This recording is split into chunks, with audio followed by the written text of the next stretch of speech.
Salut les bros, j'espère que vous allez bien et que vous passez un agréable week-end. Ici il fait très froid, on a sorti le pull plaid pour se réchauffer un petit peu. On s'est mis dans une ambiance assez cosy avec des lumières chaudes aussi. Installez-vous les gars, on va se poser, on va revenir sur ce match. C'était jour de match ce soir.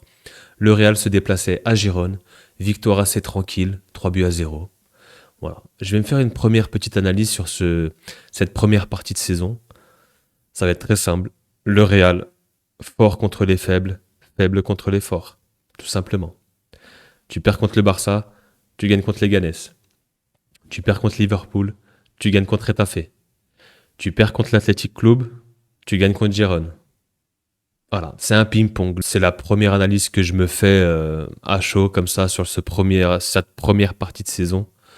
Et on a du mal contre les grosses équipes, tout simplement. On est trop faible, on n'arrive pas à faire face, à regarder les yeux dans les yeux ces grandes équipes. Par contre, contre les faibles, on arrive à s'en sortir, on arrive à gagner assez tranquillement. On n'est pas trop mis en danger. Par contre, contre les forts, on est dépassé et puis on n'y arrive pas. Quand il y a de l'adversité, c'est compliqué. En tout cas, voilà, pour l'instant, c'est le ressenti que j'ai et ça pourra changer en deuxième partie de saison. Mais actuellement, c'est factuel, les mecs. Les résultats le prouvent. On aura encore des gros matchs qui arrivent, notamment mardi contre l'Atalanta, un match hyper important parce qu'on est très mal classé en Ligue des Champions. On verra. On peut créer la surprise là-bas. J'y crois pas trop, mais tout dépend parce qu'il y a encore une avalanche de blessures. On a encore perdu des joueurs. On n'en sait pas trop. On va regarder, mais là, les gars, il y a Bellingham qui s'est blessé, Mendy qui s'est blessé, Rodrigo qui s'est blessé avant le match. Ça commence à faire beaucoup là. Déjà que dans le jeu, c'est compliqué. Si en plus de ça, on perd nos meilleurs atouts, ouais, ça va être assez compliqué pour aller gagner des matchs. Donc ouais, on verra dans les heures qui suivent, et peut-être demain qu'on aura un peu plus d'informations sur les blessures. On espère rien de grave et on attend les informations. Donc on va revenir sur le match en lui-même. La compo de départ, au départ, j'ai vu un 4-4-2. J'ai vu un 4-4-2 à plat encore une fois, je me suis dit mais qu'est-ce qu'il fait Carlo? Qu'est-ce qu'il a avec ce 4-4-2? Pourquoi il l'aime autant? Je me suis dit, il est abonné à ce 4-4-2, il a un abo, il a une réduction dessus, c'est quoi le délire? J'avais vu Bellingham à gauche, j'ai pété un câble. Bref, au final, sur le terrain, on a vu un 4-2-3-1. Ici aussi, c'est rectifié. On est sur un 4-2-3-1 qui est plutôt pas mal. Un Chouameni qui a basculé en défense centrale. Je le préfère en DC. Voilà, il me fait un peu moins peur en DC. Vu que c'est un milieu de terrain, il a du ballon, il est bon dans la relance, il a su trouver Modric entre les lignes dans les intervalles. Ensuite, c'est du classique Vasquez à droite, Rudiger et Mendy qui malheureusement s'est blessé aussi. C'est la cuisse apparemment. Double pivot Valverde-Modric, très bon. Les deux sont assez complémentaires. Une ligne de 3 avec Güler, Bellingham et Diaz et Mbappé devant. On espère aussi que Bellingham, c'est pas très grave. J'espère qu'il sera là contre l'Atalanta. J'espère qu'il pourra se remettre sur pattes. Il est sorti assez rapidement. Il a fait une mi-temps, les gars, mais clairement, c'est le patron sur le milieu de terrain. C'est le meilleur joueur du Real en ce moment. Depuis l'absence de Vinicius, c'est lui qui porte l'équipe. Il est en 4 matchs de Liga, il a 4 buts et 2 passes D, il me semble. Encore ce soir, il a fait une prestation XXL. Il est partout. Il est toujours bien placé. Sur son premier but, il est bien placé. Il réagit bien et il met cette frappe entre les jambes de Gazaniga. Et on a un Modric incroyable aussi. Première mi-temps un peu compliquée. D'ailleurs, pour l'équipe entière, hein, les 10 premières minutes, on n'a pas touché le ballon, les gars. Les 10 premières minutes, on a subi quelques occasions. C'était assez compliqué. On était privé de ballon. Roméo, les mecs, c'était Steven Gerrard. J'ai pas compris. Le mec, c'était la plaque tournante. Il jouait à gauche, à droite, il était partout. C'était Stevie G. Après, en fin de première mi-temps, on a su récupérer un peu le ballon, remettre le pied dessus. On a eu une ou deux occasions, mais pas grand-chose. Par contre, la deuxième mi-temps était beaucoup mieux. Notamment avec un Bellingham qui a su trouver Güler pour le deuxième but. Une super passe de Modric entre les lignes. Un contrôle difficile qu'il arrive à faire. Ensuite, il en lance en profondeur Güler qui arrive à croiser sa frappe. On a un peu une action similaire avec Mbappé qui part dans l'axe. Bon, qui s'emmène le ballon de la main. Et derrière, c'était lunaire. Il arrive devant la cage, mais d'une nonchalance, il ouvre son pied et tire à côté. Même s'il y a faute, même si tu es en jeu, quand tu es un attaquant qui n'est pas en confiance, tu dois la mettre au fond. Ça, c'est synonyme qu'aussi que, que ça va toujours pas, en fait. Et ouais, c'était assez lunaire comme action, comme occasion. Derrière, il a su mettre son but sur. Ça part d'une occasion de. Ça part d'une action de Giron. Courtois fait un bel arrêt. Valverde qui arrive à trouver Modric en profondeur. Modric qui temporise et t'as Mbappé qui fait cet appel et un délice de passe extérieur du pied comme il sait faire. Pardon, Modric. Une super passe extérieure du pied. Mbappé qui fait l'appel parfaitement, qui accélère et qui marque dans un angle fermé. Je crois que j'ai vu la possibilité de marquer était de 17%, 17,4% ou 17,6%. Il arrive à croiser fort, ça rentre, beau but. Ok, ce but vient un petit peu gommer son match qui était très moyen. Mbappé, je suis désolé, ça reste encore très léger. Je suis pas convaincu de ses performances, de ses prestations encore. Il y a beaucoup de mauvais choix. À un moment donné, il se retrouve dans l'axe, il a deux solutions, il tire. Il y a trois défenseurs devant lui, mais il tire quand même alors qu'il doit décaler. Ouais, je pense qu'il est encore dans ce mood où il veut faire la différence à lui tout seul. Je pense qu'il faut vraiment qu'il respecte le jeu, qu'il joue avec ses coéquipiers, qu'il arrête de faire ses talonnades ou ses gestes un peu chelous. Pareil au niveau des contrôles, mais j'en ai marre avec ses contrôles de la semelle. À un moment, il y a Bellingham qui lui fait une passe très appuyée entre les lignes. Il y a beaucoup de monde autour de lui.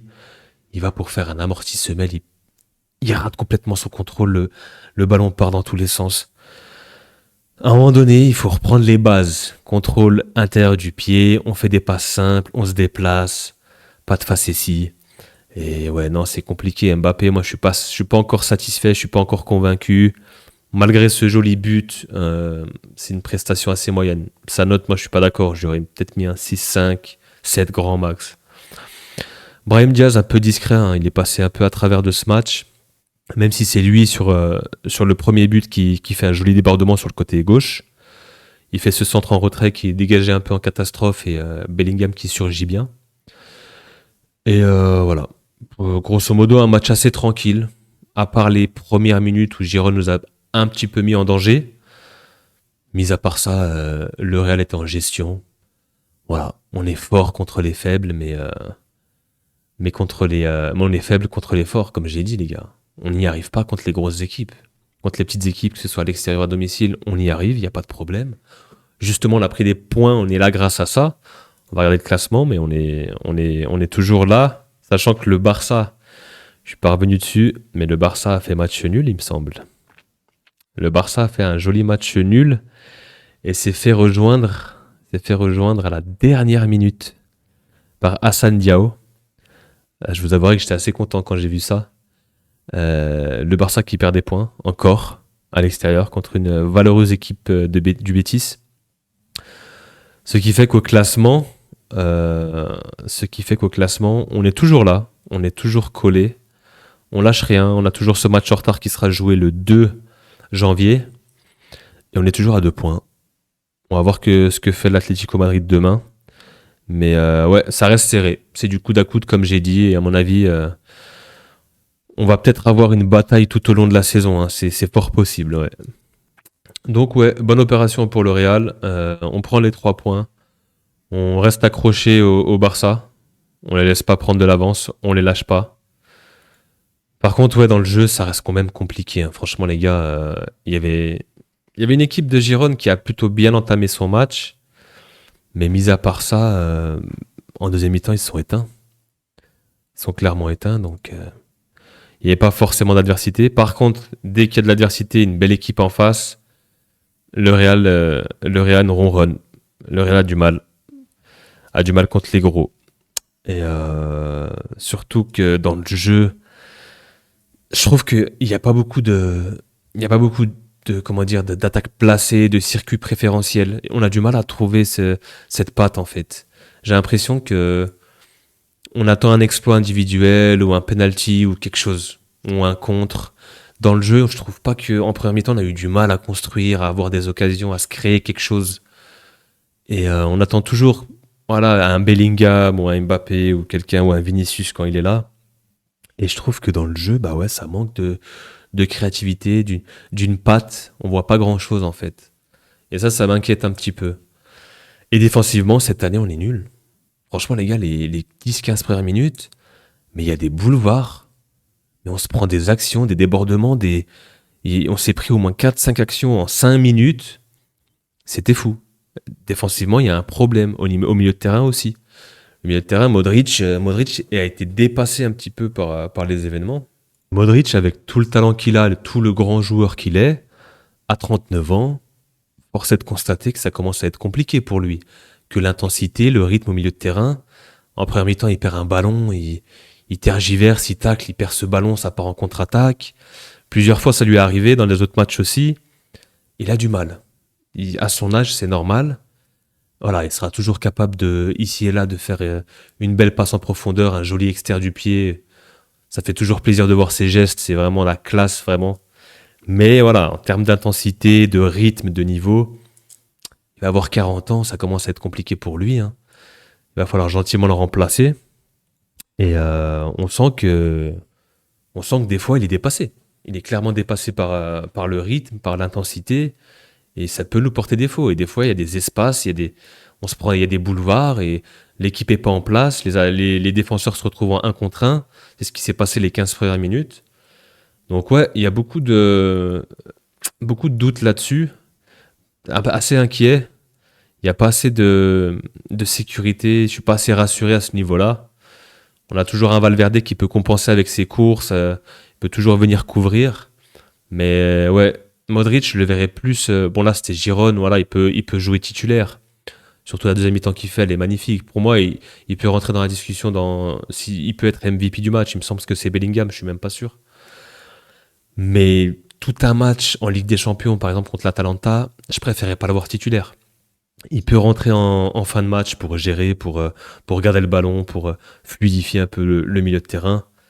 Mais 90 minutes, c'est pas possible. C'est plus possible en tout cas. Avec tout le respect que j'ai pour lui, c'est un immense joueur, hein. Je le mets dans mes meilleurs milieux de terrain all-time, hein. Mais là, à 39 ans, il commence à pêcher un petit peu physiquement. Et voilà. Mis à part ça, voilà. On est content. On prend les 3 points. Le Real a su gagner tranquillement, sans trop se fatiguer. Le point noir, c'est les blessés. Les blessures de Mendy. On va devoir jouer avec Fran Garcia contre l'Atalanta. On sait que quand il y a de l'intensité du pressing, Fran Garcia, on l'a vu contre Bilbao, il y a les jambes qui tremblent, hein, les genoux qui claquent. Donc j'espère que Mendy, c'est rien de grave. Bellingham aussi. Et Bellingham, il est sorti. J'espère qu'il a su se préserver, sortir avant que ça pète. J'espère rien de grave. Rodrigo, il s'est blessé, il a rechuté. Je crois que c'est sa 3e blessure depuis le début de saison. On a un Vini qui revient, heureusement. Mais là, au niveau de la gestion des blessés, de l'infirmerie, des joueurs qui reviennent, qui repartent, on commence à être limité, hein. On n'a pas non plus un banc. On va devoir aller piocher dans la Castilla ou chercher des jeunes. Et surtout, au mercato, je sais pas c'est quoi la tendance, il va falloir recruter les mecs. Ce sera impératif. On peut pas jouer sur plusieurs tableaux, sur la Liga, Ligue des Champions, et essayer de chercher et jouer les premiers rôles sans avoir un effectif pléthorique. Donc, important de recruter cet hiver. On sait qu'il y a Alexander Arnold qui est sur les tablettes. Il y a Alphonso Davies aussi. Il y a des discussions. On verra. On verra ce qui se passe. On reviendra de toute façon sur le mercato aussi. On sera à l'affût. On fera des vidéos sur l'actualité, sur ce qui se passe au niveau du mercato. On sera là. Voilà. C'était tout pour moi, les gars. N'oubliez pas de vous abonner, les gars, de mettre un petit pouce, de commenter. On peut échanger, on peut débattre ensemble. Pour le référencement de la chaîne, ça aide beaucoup. Merci à tous ceux qui le feront. Vous êtes des frères, les gars. Sinon, je vous dis à bientôt. On se retrouve très bientôt, comme d'habitude, pour la Ligue des Champions la semaine prochaine. Prenez soin de vous, les gars. Passez une excellente soirée. Et je vous dis à bientôt. Peace.